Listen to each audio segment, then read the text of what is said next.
Hi, I'm Emily Stein from the Stein-Testa team. And I'm Tony Testa. So today we're going to be talking about the first quarter of 2022, all of the market stats. We'd like to share that with you.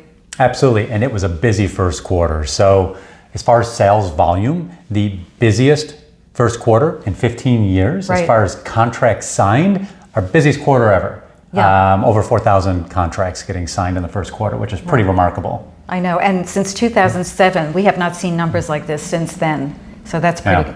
Overall sales volume went up actually 60%, and a lot of that is, first of all, it's market wide in Manhattan. This is specific to Manhattan. A lot of that being buoyed by increased demand, right, and lower inventory. Low inventory. Yeah. Yeah, a lot of neighborhoods in the Manhattan area are seeing a big surge in sales because other areas there is absolutely no inventory. So people are thinking now about different neighborhoods to go into, which they probably did not think about before. Yeah, well, basically they're following the inventory. So inventory's actually fallen about 25% in Manhattan, largely 34th Street and below. So like the downtown neighborhoods especially, where, I mean, we didn't really have a lot to begin with coming out of COVID. Yeah. So this entire 2021 and especially our first quarter of this year, we've just seen that number decrease as far as available options. And available options were also studios and one bedrooms, which now have been gobbled up. So the higher price now, above $5 million, is doing much better than it did just a few months ago. Yeah, which is largely attributed to new development, right? Yes. Where we see bigger price points anyway. But new developments downtown, there's a bunch of them that we've been into. There's a lot in Midtown, of course, and that's where the really high prices are. But all over downtown, prices for new development are pretty impressive, and they're moving. Yeah, and let's talk about price per square foot. I mean, that is crazy. Yeah, so when we talk about price per square foot, you know, kind of in our heads, we always have these numbers, right? It's a resale co-op, it's a resale condo, or it's a new development. We're looking at the median price per square foot, which is about $14.45, and that's an increase, especially from the previous year at this time, but even the previous quarter, which tells us when we see that increase, that means pricing across the board is going up. Sales at studios, one bedrooms up to 5 bedrooms, everything is going up when we see that number inch upward. And mortgage rates are going up. It's really an ideal time for people to take advantage of this time in our real estate history to buy something and to go forward with it, stay with it for a number of years, earn equity, and then either buy a bigger place, stay put, keep the property, whatever you want to do. But now is a great time to purchase. Yeah. So now let's jump across the river to Brooklyn, where very same story as Manhattan is we're seeing a huge amount of activity in this market as well. So sales here were the strongest in 10 years. They actually increased 7%.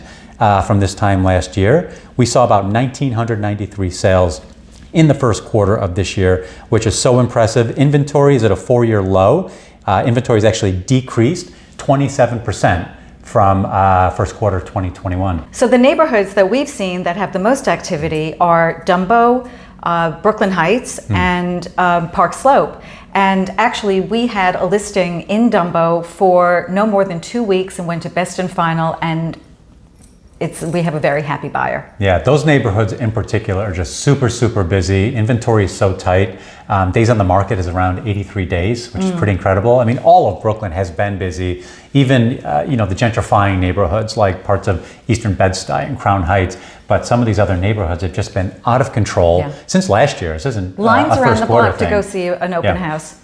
Yeah, it's really remarkable, and it makes perfect sense why people are coming to these neighborhoods in Brooklyn, or pretty much any neighborhood in Brooklyn. It's more space. There's more space. Yeah, you get a little bit more for your money. Yeah, it's a beautiful quality of life. 11 Hoyt and Brooklyn Point are some of the most popular new developments that we've seen in Brooklyn. Yeah. The Olympia in Dumbo is brand new, and of course we're going to see Brooklyn Tower launch sales pretty soon. That's that extraordinarily super tall. Unbelievable. It's now in the Brooklyn skyline. Yeah. So new development is going to be, I think, a big story going through 2022 in Brooklyn, mostly because new development here is still more affordable than new development in Manhattan, parts of Manhattan. It gets a little tricky sometimes. They're getting pretty close in some neighborhoods. Yeah.